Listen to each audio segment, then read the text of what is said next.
Bienvenidos a La Plaza de Todo, un podcast donde discutiremos sobre los temas relevantes de la plaza pública, política, deportes, entretenimiento y todo lo que hace interesante a la vida. El día de hoy platicaremos con Saskia Niño de Rivera sobre las mujeres invisibles. Mi nombre es Miguel Toro, acompáñenme a abrir las puertas de la plaza.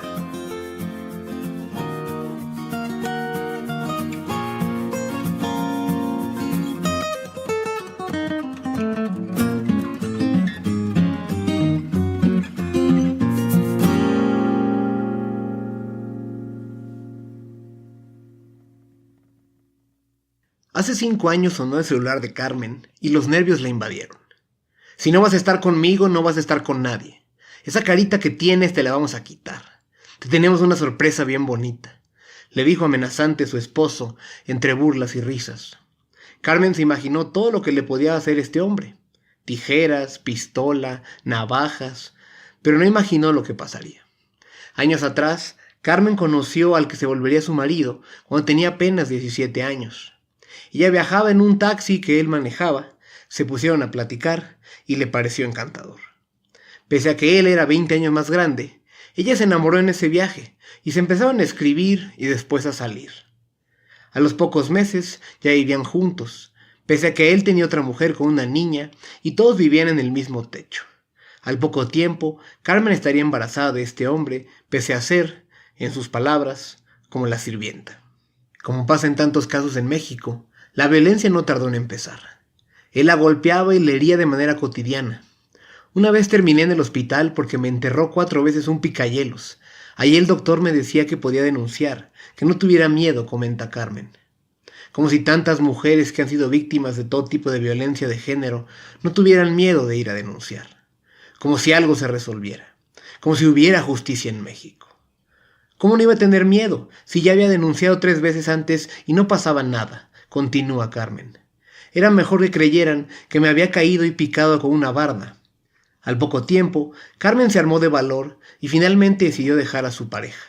Sin embargo, este hombre secuestró a sus hijas y Carmen tuvo que ceder a sus condiciones para volverlas a ver. Aquel día, Carmen jamás pensó lo que le iba a pasar cuando contestó a la llamada en su celular. Estaba sentada en mi cama con el celular en la mano cuando entró él con una charola. No lo vi venir. Jamás me imaginé que eso me iba a pasar a mí. Me la aventó en el rostro y sentí cómo se me quemaba toda mi cara, mis manos, mi ropa. El celular se empezó a derretir en mis manos y lo tuve que soltar. La ropa se pegaba a mi cuerpo y las capas de mi piel se iban quemando, describe Carmen con ojos llorosos. Este desgraciado le aventó ácido en la cara. Carmen no sabía qué hacer. Empezó a gritar que le ayudaran sin saber qué estaba pasando. Y afortunadamente pudo llegar al hospital. No obstante, ahí la pesadilla continuó. Los doctores, desconcertados, la metieron en un cuarto y con una manguera de alta presión trataban de quitarle el ácido que iba comiendo las capas de su piel. Tras un rato de hacer eso, pensaron que ya habían limpiado todo el ácido y la envolvieron en vendas y gasas. Pero no fue así. Algo de ácido seguía en su cuerpo, derritiéndolo por dentro. Desde este terrible acontecimiento han pasado 5 años. Carmen lleva más de 50 cirugías reconstructivas sin que puedan devolverle lo que perdió ella ese día. Fueron 3 denuncias que hizo ante el Ministerio Público antes de que esto pasara, sin que hubiera acciones de la autoridad. 3 gritos de ayuda que pudieron evitar que Carmen sufriera este ataque. Y como si lo vivido no fuera suficiente, Carmen ha tenido que enfrentar la brutal ineficiencia y la corrupción de un sistema de justicia penal podrido como es el mexicano. 5 años de clamar por justicia y que esta palabra no exista en México. El hombre que la agredió está libre e impune. El caso de Carmen extraviado en una montaña de expedientes olvidados e inconclusos. Como para la grandísima mayoría de las personas que han sufrido algún tipo de delito en este país, no hubieron consecuencias más que para las víctimas. En México tenemos gravísimos problemas con nuestro sistema de justicia penal. Nuestras cárceles están sobrepobladas, llenas de gente pobre que no pudieron pagar abogados caros que les eviten entrar ahí. Las mujeres no son la excepción, y muchas de ellas han sido afectadas por esta situación. De acuerdo a los datos del World Prison Brief, que compila el Instituto para la Investigación de Políticas Penales del Reino Unido, alrededor del 40% de las personas en prisión en México están ahí sin tener una sentencia. Adicionalmente, el actual gobierno ha expandido el uso de la prisión preventiva oficiosa, una medida legal que permite que más personas para las cuales no ha habido sentencia sean privadas de su libertad mientras se resuelven sus casos. Si a eso le agregamos la poca sensibilidad que tiene la gente para quienes salen de prisión y buscan reinsertarse en la sociedad, es natural que sea tan fácil la reincidencia de los criminales. Y aunque le pese al presidente López Obrador, afortunadamente hay organizaciones de la sociedad civil que todos los días atienden a mujeres como Carmen y decenas más que sufren violencia de género porque el Estado no es capaz de ayudarlas. También existen otras asociaciones que trabajan con otro tipo de mujeres, las que están en prisión. Esas olvidadas e invisibles mujeres para las cuales también tiene que haber un mejor camino. Pues creo que la vida nos ha llevado hacia la creación de este proyecto, que no ha sido fácil porque, como siempre lo digo, de 10 empresas que pidamos dinero, 9 nos van a decir que no por el trabajar con esta población, y eso es delicadísimo. Soy Saskia Niño de Rivera, soy directora general en Reinserta, soy activista, soy mamá de Pía, y ya. Es para mí un enorme gusto que nos acompañe en el programa Saskia Niño de Rivera. Ella es cofundadora de Reinserta, una asociación civil que trabaja arduamente para lograr la prevención del delito y un mejor entendimiento de todos estos problemas. Como seguramente ella misma les contará, Reinserta trabaja especialmente con las mujeres y los niños en prisión. Querida Saskia, bienvenida a la Plaza de Toro. Al contrario, Torito, me encanta estar aquí. Gracias. Pues mira, creo que es importante y me parece pertinente comenzar por el tema de violencia de género. Yo leí en tu columna en el Universal el caso de Carmen, a quien me presentaste hace rato, y quería platicar contigo no solo sobre ella, pero sobre tantas mujeres que son víctimas de todo tipo de delitos y que además les toca enfrentar la discriminación del sistema de justicia penal mexicano. ¿Cuáles son algunos de los cambios más importantes que tenemos que impulsar en esta materia para combatir este problema? Justamente ayer me preguntaban para una entrevista sobre la violencia de género que está surgiendo y más que nada también sobre el feminismo. Creo que de entrada tenemos que entender que el movimiento feminista, no nada más en México, pero en todo el mundo, es un movimiento que tiene que existir hasta que no haya equidad, en el sentido no tanto de la equidad de igualdad, sino que la mujer, por el hecho de ser mujer, no tenga que pelear por un derecho distinto al que innatamente se le da al típico caso del hombre blanco adulto. Creo que México, y los números nos lo dicen, ha pasado y está pasando por una etapa muy violenta, especialmente en materia de género. Tenemos una alza terrible, no más en homicidios dolosos, sino también en feminicidios como tal. Y cada vez vemos, como lo bien lo comentas, el caso de Carmen, más actos de agresión y de violencia hacia mujeres.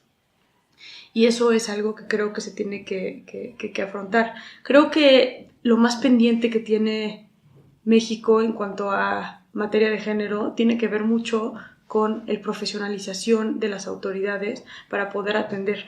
Y voy a usar un ejemplo, el de Carmen, para seguir bajo esta línea. Carmen denunció a su agresor 3 veces previas a ser atacada con ácido por este mismo agresor ante la Fiscalía de Género. Vamos a desmenuzarlo.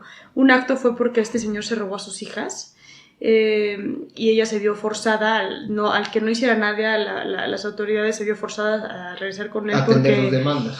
Pues sí, y las demandas era, estás conmigo para poder estar cerca de tus hijas, ¿no? Y eso a cualquier mujer que es mamá, y lo digo como mamá, es terrible, ¿no?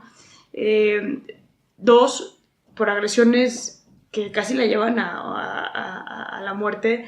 La picó este cabrón 4 veces con un picayelos, terminó en el hospital, y aún así no hubo seguimiento, y también por un tema sexual, había violencia sexual en su relación, y también se atrevió una mujer muy fuerte, muy admirable, que se atrevió a denunciar, pero aún así no se hizo nada, y hoy, después de ser atacada por género, sigue 5 años después sin encontrar la justicia. ¿Qué pasa? 1, tenemos que hablar de que tienen que haber autoridades preparadas, que si te llega un caso donde al hacer una investigación ves que hay un riesgo de violencia, tiene que haber una intervención y tiene que haber siguientes pasos. Desde el momento que le quitaron a sus hijas, desde el momento que la picaron con hielo, desde el momento que abusaban sexualmente de ella, se tuvo que haber hecho algo y no se hizo. Ya deja que ahorita se siga sin hacer nada después de que está toda desfigurada por la intervención del ácido. Eso creo que es la urgencia principal, el que se entienda que tenemos que, en un Estado de Derecho tiene que existir una autoridad funcional que sepa, no nada más que como ciudadanas confiemos en ellos, pero que se sepa que hay... Que toman carta del asunto. Exacto, que se tomen que las actúa cartas el en gobierno. Que se vaya a hacer algo, ¿no? Y otro tema que ahorita en materia de política pública está pasando y está muy sonado, y creo que también es muy importante, es el tema de los refugios, por ejemplo. Lejos de atender, estamos desarmando. ¿Qué está diciendo el presidente Andrés Manuel López Obrador? Está diciendo no a los refugios. Los refugios son herramientas valiosísimas para los ministerios públicos, para los estados, en cuanto a que puedan intervenir en casos de violencia. A Carmen la debieron haber mandado a un refugio en la primera agresión, sabiendo que este tipo no iba a pasar. Exactamente, con ella y sus hijas. Cuando tú le vayas a quitar al Estado esa herramienta, ¿qué va a hacer entonces para poder intervenir y arreglar? Entonces, lejos de seguir adelante, estamos retrocediendo en materia de género. Hay muchos feminicidios que siguen sin esclarecerse. En México el 97% de los delitos no se denuncian, y de los 3% que sí, la mitad no se resuelve. Entonces, tenemos mucho que decir en materia de justicia penal, y creo que por ahí tenemos que empezar. Y luego, si nos adentramos ya un poco más, creo que tenemos que trabajar e intervenir en materia del machismo en México. El tema cultural tiene que ver mucho con la educación que le damos desde chico a los niños, a las niñas, en cuanto a equidad y no estereotipar género. Eso es bien importante. Ayer platicaba justamente, y es bien simbólico lo que voy a decir, ayer platicaba con un muy querido amigo mío que está casado con un hombre, y justamente me platicaba que él, dentro de su homosexualidad, luchaba mucho contra el llegar a su casa y ¿quién va a hacer la comida? ¿Quién va a lavar la ropa? ¿Quién va...? ¿No? Y estoy hablando de una pareja gay que tiene toda la apertura en materia de género. Sin embargo, sí hay ciertas cosas que traen arraigadas desde muy chiquitos, que incluso pueden chocar con tu mismo ser o tus mismas creencias, y lo vivimos todos los días. A mí me pasa como mujer en una relación heterosexual. Me pasa todo el tiempo que es, yo salgo a trabajar, igual que hace mi esposo, yo no me gusta cocinar, y de pronto, o soy mamá, de pronto me da culpa tener que hacer un viaje por trabajo porque mi hija, cosa que igual a mi esposo no le da naturalmente, porque él está... No está acostumbrado a que... Está condicionado a tener que proveer, no a tener que cuidar de la niña. Y por más que mi esposo hablas con él y te dice, mi responsabilidad es cuidar de mi hija, y lo dices, traes, o sea, no sé cómo explicar, traes como esos elementos desde muy chiquitos. Entonces, creo que tenemos que también trabajar mucho en materia de educación, en cuanto a que desde muy chiquitos los niños entiendan que no hay rol de género como tal. Quisiera un poco continuar ese tema. Te lo iba a preguntar más adelante, pero me parece que ya abriste un poco el tema. Y justo comentabas este sinfín de roles de género que tiene la sociedad, en los cuales se encasillan las personas, ¿no? O sea, que si hay cosas que deben hacer los hombres, que si hay trabajos que corresponden a las mujeres, que si los miembros de la comunidad LGBTQI, deben tener solo ciertos derechos y un montón de cosas así, que aunque tú y yo y una serie de personas creamos que son un poco absurdos y francamente ridículos, ciertamente son cosas que la sociedad implementa y que enfocan cómo se desempeñan las personas, cómo se desarrollan y afectan su vida. Ahora que eres mamá, precisamente, ¿cómo crees que debes criar a tu hija para que no sea presa de esos roles? ¿Hay algo en particular que tú y tu esposo hayan pensado para ello? Pues mira, de entrada, este tema del rol de género, Manuel y yo lo tenemos muy decidido que es así, ¿no? A Pía le compramos coches, así como le compramos muñecas, pero así como ¿no? Procuro mucho, por ejemplo, al yo tener que tomar una decisión de pintarle su cuarto, por ejemplo, no voy a escoger el rosita con la princesa y su príncipe azul, no, le escogí animales de todo tipo de colores. Cuando haces la ropa también, así como le puedo comprar unos jeans y una t-shirt y una sudadera, le puedo comprar el vestido sin ningún problema, y un poco también como mucho no imponer nada en ella. Ahorita que tiene 1 año 5 meses, ya ella entra a su closet y me dice como qué se quiere poner y los zapatos y demás, y entonces procuro como respetar mucho el cómo va a ir ella evolucionando en cuanto a sus gustos, sus necesidades, sus orientaciones, y eso que lo vamos a respetar como muchísimo. También tiene que ver mucho cómo le hablas, ¿no? Enseñarla a ser una mujer valiente, enseñarle a ser una mujer fuerte, enseñarle para mí y para mi esposo es muy importante la parte de la empatía y la compasión hacia la realidad que vivimos. Pia ha estado en muchas cárceles, Pia desde que tiene 3 semanas de nacida, y porque sí creo que es bien importante. El otro día con Sofía, mi prima, me volteé y le dije, porque ella acaba de tener un bebé, entonces estábamos con su bebé y le dije, ¿la amas? Sí, la amo. Y dije, yo a Pia también. Y le dije, está cañón que Pia, cuando le digo te amo, pues para ella es como decirle hola, es como, ¿qué es no amar? ¿No? Porque ha sido una niña súper afortunada de nunca sentir el desamor, pero eso no quiere decir que el desamor no existe, porque existe allá afuera todo el tiempo, y lo vemos con los niños de la cárcel, por ejemplo, todo el tiempo, y también empezar como a valorar y que sepan el valor que tienen las cosas que quizá por donde naciste tienes la fortuna de tenerlas como por hecho, y no necesariamente son así, ¿no? Justo estabas hablando de qué cosas tenemos en este trato social en el cual nos tocó vivir o que le corresponde, digamos, que va a tener tu hija o la hija de tu prima, cosas así. Y precisamente lo que hace Reinserta es tratar de hacer visible a las y los invisibles, ¿no? O sea, un poco atienden los problemas de las mujeres en prisión y sus hijos, pero no solo eso, es otro tipo de temas que también explicabas hace rato, como los adolescentes que trabajan con adolescentes que tienen conflicto con la ley, y en todos estos casos buscan que más personas en estas situaciones puedan reintegrarse a la sociedad, ser personas productivas y funcionales de la sociedad. Además de platicarle al público un poco más a detalle de lo que hace Reinserta, te quería preguntar en qué momento se les ocurrió a ti y a tus socias cofundadoras una organización de este estilo y cuál fue un poco el motivo que lo generó. Mercedes, por ejemplo, trabajaba en Províctima y ella trabajaba y le tocaba ver todo el tema de casos de violencia, especialmente con niños. Yo trabajaba en antisecuestros en la Policía Federal. Fernanda, por ejemplo, trabajaba en un despacho penal. Entonces, estábamos todos como que llevados hacia el tema, pero algo que coincidimos todos fue, hace falta crear un espacio desde sociedad civil. ¿Qué pasa con esos temas que están, como bien lo dices, invisibilizados? Tiene que ver mucho que como sociedad civil los hemos hecho a un lado y eso le da, digamos que, luz verde al gobierno para también un poco hacer caso omiso sobre lo que pasa en distintos ámbitos. El caso, por ejemplo, hoy en la mañana estuvimos en el Senado para ver este tema de violencia con ácido, y en general la violencia de género por el hecho de ser mujer o lastimar ciertas cuestiones en género que tienes, pero ahí es bien importante que nosotros tenemos que poner la lupa en las cosas, tenemos que alzar la voz y entonces exigirle al gobierno. Y esa es un poco la naturalidad de Reinserta. En Reinserta estamos convencidos que el sistema penitenciario y la importancia de los proyectos de reinserción social tienen un impacto directo en la seguridad en México. Entonces, eso es clave en decir, si le estamos destinando millones y millones de pesos al sistema penitenciario, no, ayer Durazo decía, que el 50% de las personas en la delincuencia organizada operan desde dentro de la cárcel. También sabemos que el 50% de los secuestros son operados desde adentro de la cárcel por alguno o más miembros de la misma banda. 75% de las extorsiones adentro de la cárcel.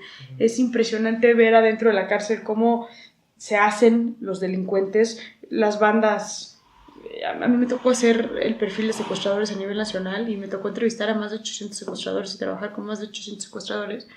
Fue impresionante que los secuestradores más, digamos, famosos, entre comillas, de nuestro país, que de alguna manera tuvieron dos roles. Uno, posicionar el secuestro de una manera muy sangrienta y dos, crear el secuestro como una industria millonaria en nuestro país y eso es bien peligroso porque casi todos se conocieron adentro de la cárcel, incluso algunos como Caletri, como el Dubi, se fugaron de cárceles estatales. El mismo Mocha Orejas, a mí me da muchísimo coraje decirlo, pero el mismo Mocha Orejas estuvo en prisión previo a su detención ya como secuestrador, como su última detención, pues, y le pagó 200,000 pesos a un juez para que lo liberara.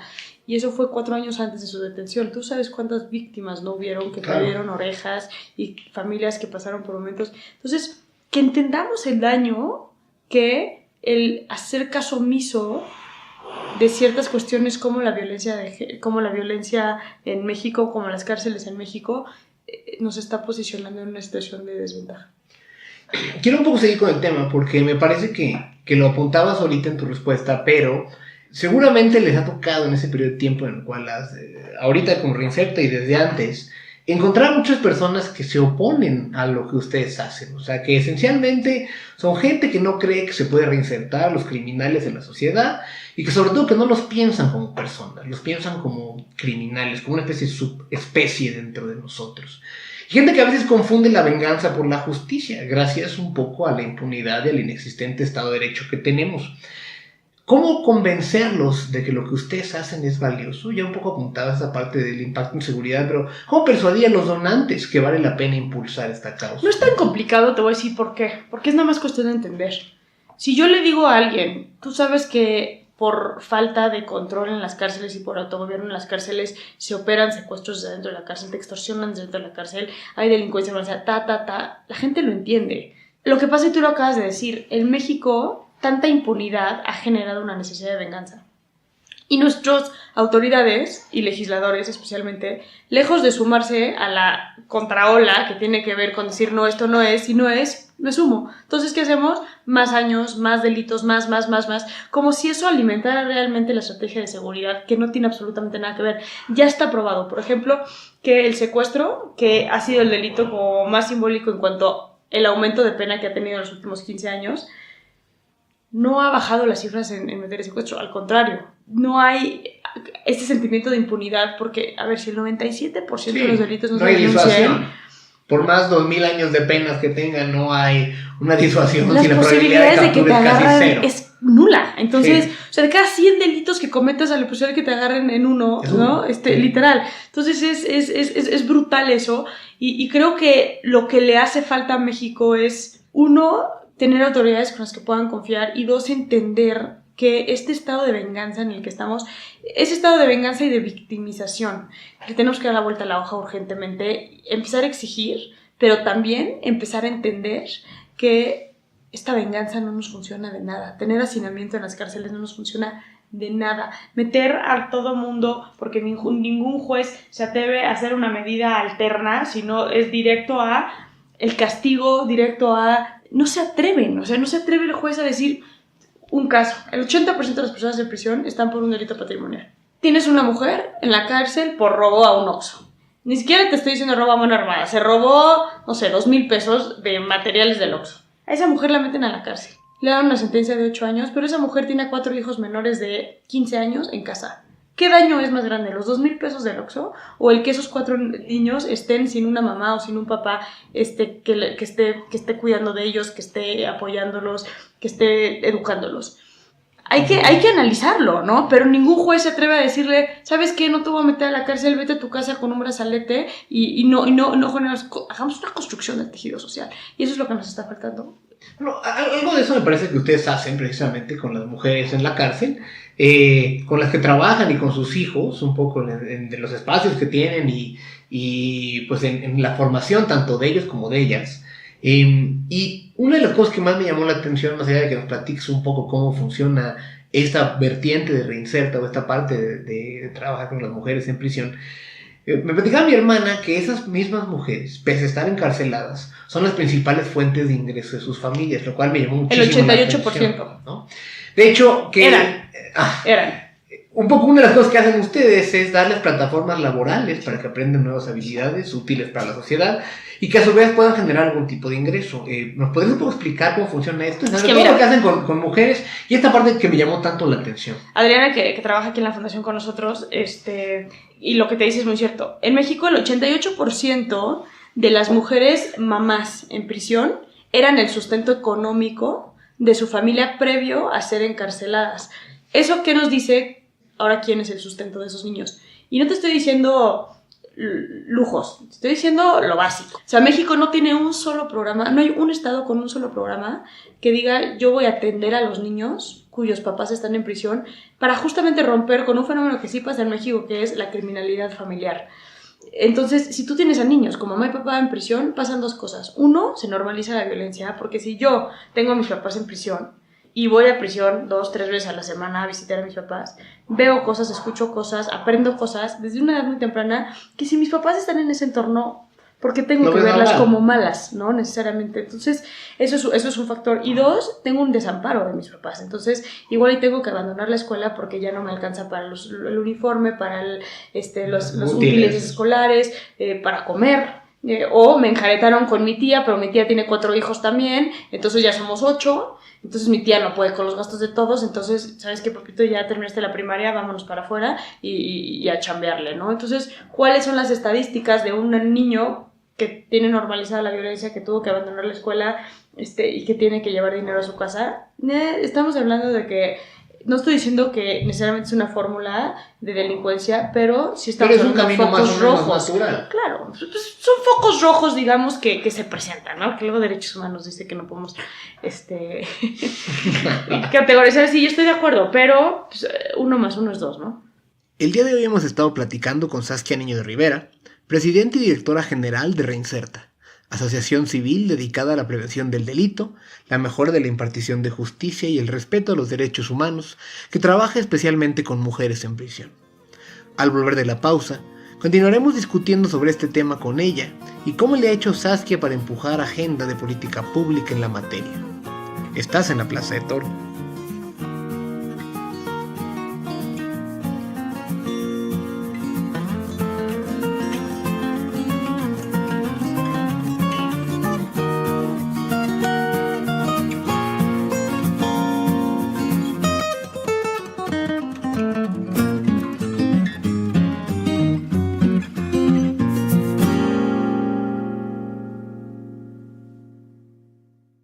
¿Te gusta la ciencia de datos? ¿Te llaman la atención los problemas de la sociedad? El TEC de Monterrey tiene la carrera para ti. La nueva licenciatura en Gobierno y Transformación Pública le proporciona a los alumnos y alumnas una formación sólida en economía y ciencia política, además de las habilidades más avanzadas de la ciencia de datos, como el Machine Learning, Data Mining o Agent-Based Modeling, para con ellas realizar el análisis estratégico más riguroso. Los estudiantes se pueden especializar en el emprendimiento público, sistemas urbanos y planeación de largo plazo, política pública e inclusive como científicos de datos. Este tipo de competencias permitirán a sus egresados trabajar en dependencias de gobierno, organismos de la sociedad civil y en empresas del sector privado. Aprende a utilizar las tecnologías más avanzadas para la obtención, manejo y visualización de datos y con ello sé parte de las oportunidades más relevantes de México y el mundo. No es que el mundo haya cambiado. Lo cambian las personas como tú. Las que viven sin miedo a equivocarse.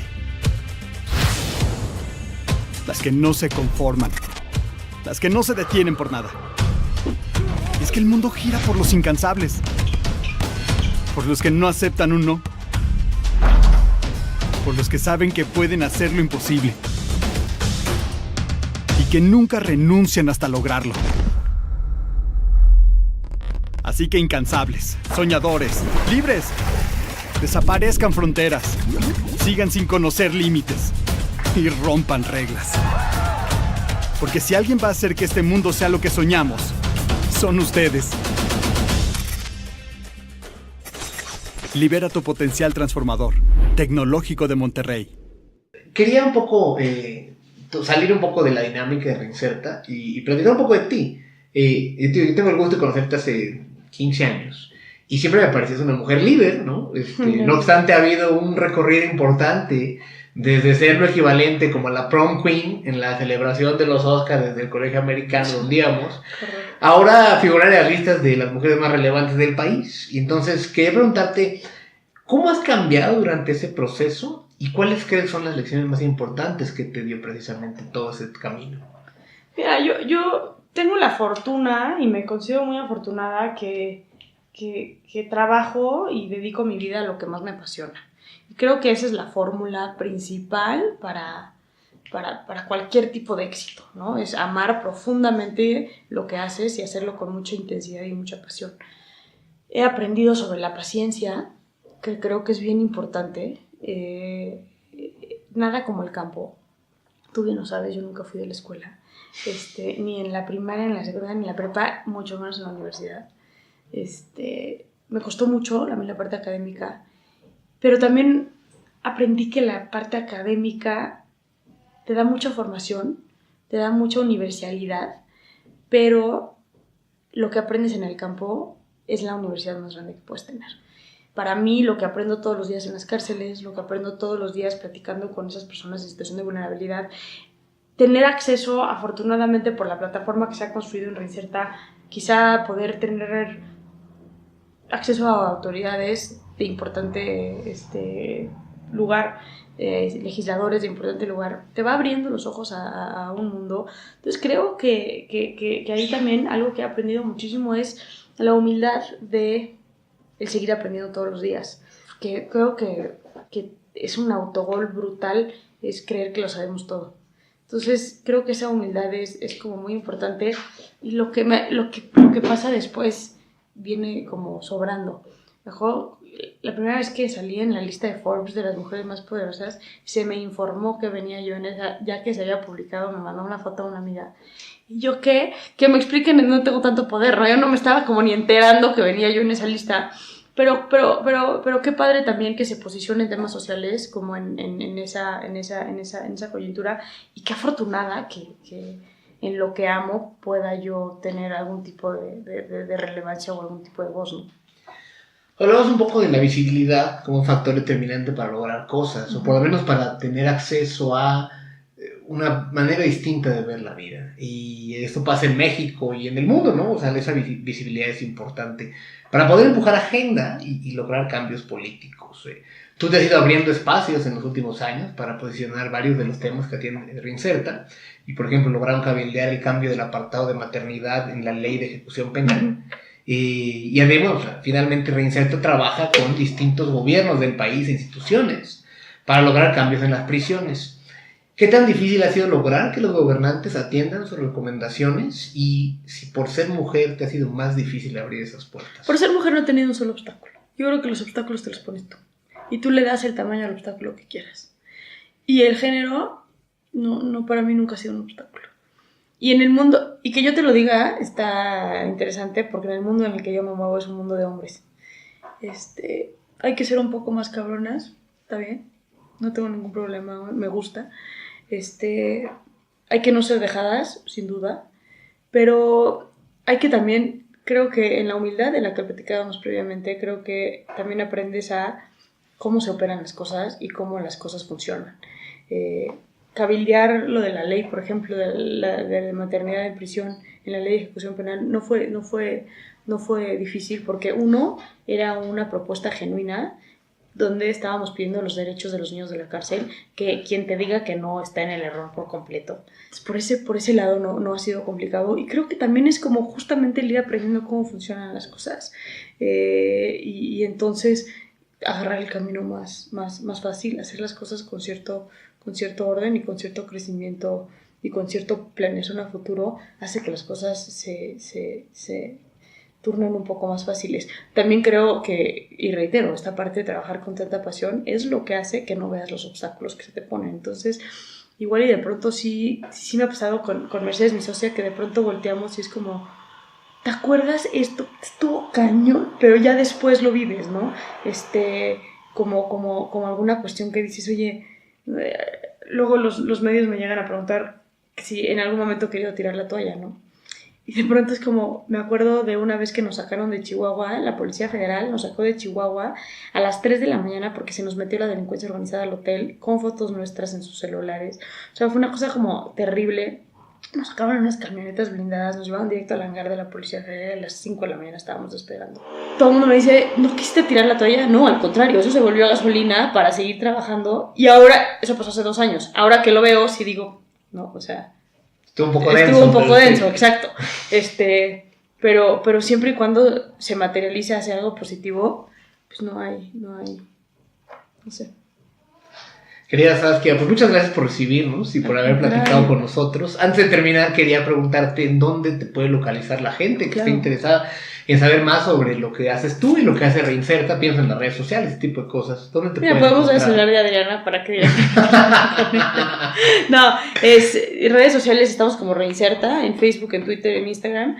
Y también nos puede escribir en contacto @reinserta.org, o bien 5202-8051 son los teléfonos de la fundación. Muy bien. Muchas gracias, querida Saskia. Fue Al un enorme placer contrario, estar el contigo en honor la para Plaza mí, del Toro. después de haber crecido juntos tanto tiempo. Muchas gracias. Con esto hemos llegado al final de este episodio, que esperamos haya sido de su agrado. Si así fue, te pido que nos ayudes a llegar a más personas, compartiendo este podcast en Facebook, Twitter y tus demás redes sociales. Recuerden que pueden encontrar el podcast en el app de Podbean, en iTunes y en Spotify. Si pueden, déjenos un comentario o un review. Para cualquier cosa me pueden encontrar en Twitter en @MiguelAngelToro. Muchas gracias por escucharnos. Mi nombre es Miguel Toro y es momento de cerrar las puertas de la plaza.